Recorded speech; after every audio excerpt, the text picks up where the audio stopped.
सुखिया ट्रेनों में चने बेचता था। ए चना खा लो, चना ये खट्टा मीठा चना है साहब, चना खाओगे क्या?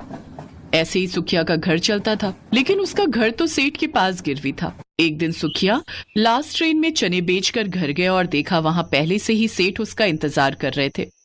आइए आइए सुखिया जी, आइए, आप ही का इंतजार कर रहा था। सेठ क्या बात है सेठ, इतनी रात को मेरे घर पे? आपका घर? ओहो, ये आपका घर है क्या? होगा, लेकिन कुछ ही दिनों में ये घर तो मेरा होने वाला है। तूने मुझे आज इंतजार करवाया, हाँ? बहुत बड़ा आदमी बन गया है तू। क्षमा कर दीजिए सेठ, मुझसे गलती हो गई। आज पैसा लौटाने का आखिरी दिन था ना? है? मेरे पैसे कहाँ हैं? दे मेरे पैसे, निकाल। पैसों का इंतजाम नहीं हो पाया सेठ। तो फिर घर से निकल, चल अभी निकल, चल। अभी मैं बीवी बच्चे लेकर कहाँ जाऊंगा सेठ, थोड़ी तो दया कीजिए। चल ठीक है, तुझे 2 दिन की मोहलत और दी। 2 दिन के अंदर मुझे पैसे नहीं मिले ना तो ये घर मेरा, समझा?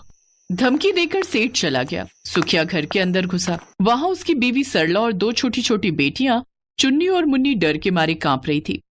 क्या हुआ? सेठ ने क्या कहा? वो हमें घर से निकाल देंगे क्या? सेठ ने 2 दिन की मोहलत दी है, लेकिन 2 दिन में पैसों का इंतजाम कैसे करूंगा? मेरी वजह से आज आपको इतनी तकलीफ उठानी पड़ रही है। नहीं नहीं, ऐसा मत बोलो सरला, तुम्हारी तबीयत खराब थी, मैं और क्या करता। अपनी दूसरी बेटी को जन्म देने के बाद सरला की तबीयत खराब हो गई थी। उसे अस्पताल में भर्ती करवाना पड़ा था। उसी वजह से सुखिया को सेठ से पैसा उधार लेना पड़ा।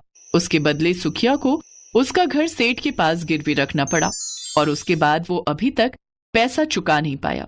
ये सब सोचते सोचते पूरी रात सुखिया सो नहीं पाया। अगले दिन वो चना बेचने के लिए स्टेशन पर चला गया और ट्रेन में चना बेचने लगा। चना ले लो, चना खट्टा मीठा चना ले लो साहब। लेकिन 2 दिन में चना बेचकर उसे बहुत ज्यादा पैसे तो नहीं मिलने वाले थे। ट्रेन में चना बेचते हुए उसने देखा कि एक आदमी का बटुआ उसकी जेब से थोड़ा सा निकला हुआ है। बटुए में पैसे बहुत हैं। वो देखकर सुखिया अपने आप को संभाल नहीं पाया। उसने बटुआ चुरा लिया, लेकिन उस आदमी को ये पता लग गया। अरे चोर चोर, अरे मेरा बटुआ मार लिया, पकड़ो से, पकड़ो से। सुखिया को पकड़ लिया और उसे ट्रेन से स्टेशन पर खींचकर उतार दिया। माफ कर दीजिए मालिक, माफ कर दीजिए, हम स्वभाव से चोर नहीं है, हम गरीब है मालिक। गरीब है तो क्या हुआ, चोरी करेगा? ये ले।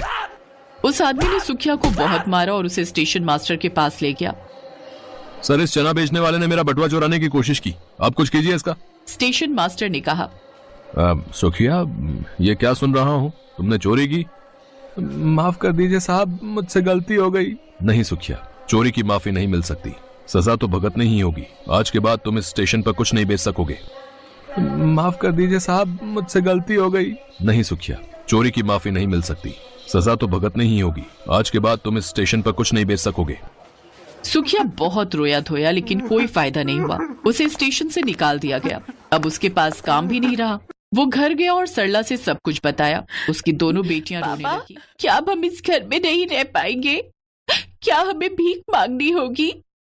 रो मत बेटी, माफ कर दे मुझे, मैं बाप होकर भी कुछ नहीं कर पाया। अपनी दोनों बेटियों को सुलाकर सुखिया और सरला सिसक कर रोने लगे। अगले दिन सुबह सुबह सेठ अपने लोगों को लेकर चले आए और सुखिया को परिवार समेत घर से बाहर निकाल दिया। बहुत हो गया रे, अब और इंतजार नहीं कर सकता मैं, चल निकल जा यहाँ से। हम मर जाएंगे सेठ, हम मर जाएंगे।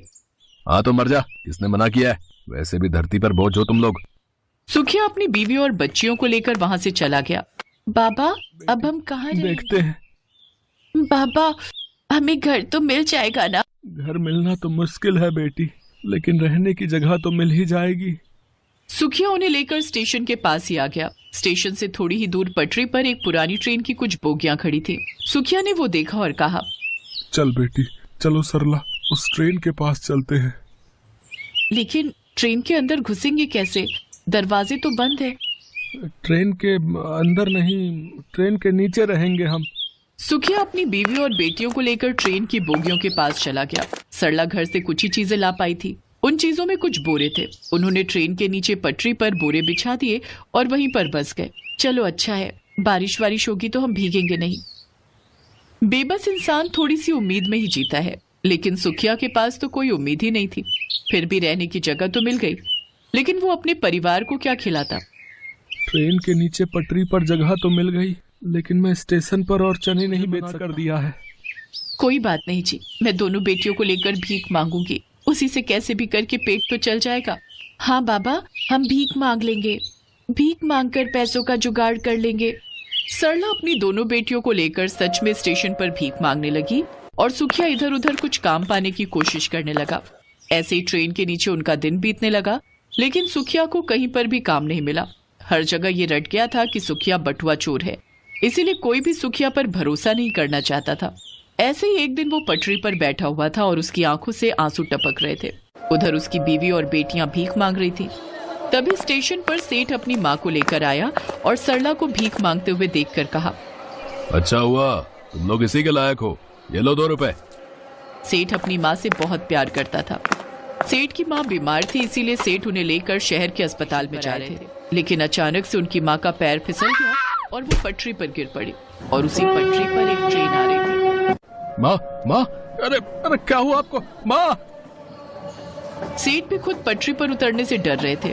ट्रेन बहुत पास आ गई थी, सभी ने आंख बंद कर ली। लेकिन तभी सुखिया दौड़ते हुए आया और सेठ की माँ को पकड़कर प्लेटफॉर्म पर उठा दिया, लेकिन खुद पटरी से हटने से पहले ही ट्रेन ने उसे धक्का मार दिया। सिर्फ दाहिना पैर ही टूटा, वो जान से नहीं मरा। और ये देखकर सेठ की आंखों में आंसू आ गए। सुखिया, तूने अपनी जान की बाजी लगाकर मेरी माँ को बचाया।